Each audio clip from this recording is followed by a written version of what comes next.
I thought I'd just do a quick update on the railway. I've never really done a video of the railway properly. I've done the odd video here and there with it, but nothing properly kind of a showing and explaining what it's all about.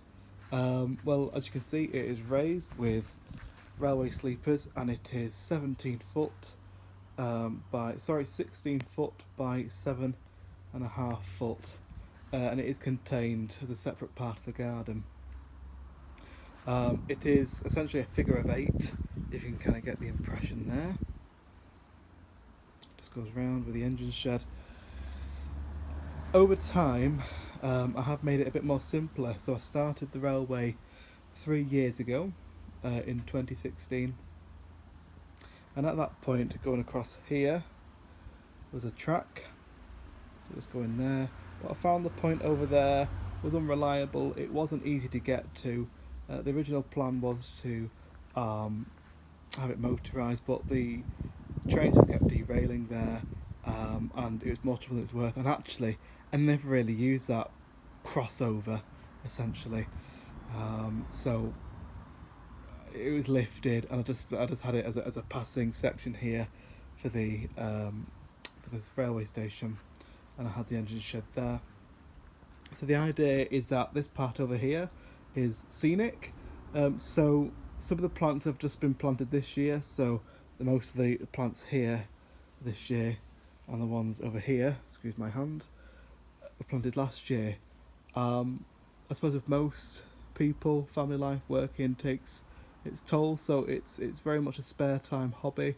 When I have spare time and spare money with it, so it comes together slowly. So this part is very much the kind of vegetation side rather, and this bit here is going to be a bit of a town. So we've already got the fish and chip shop, house, and there will be a post office there, and that's going to come around here.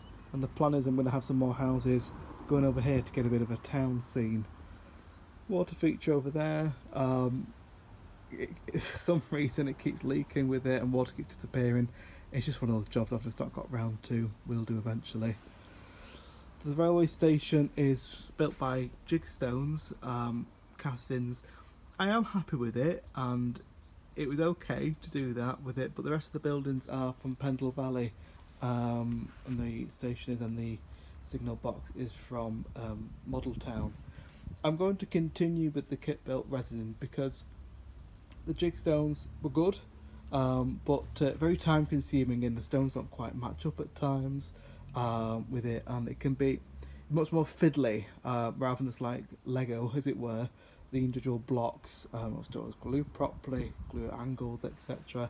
Can be a lot of fettling and lots of kind of concrete dust as part of the fettling, which isn't ideal.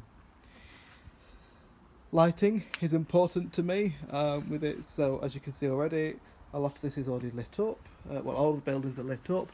It's even lit up inside the engine shed there as well.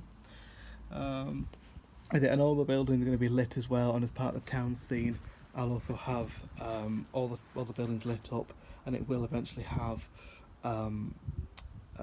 street lamps as well, etc. With it.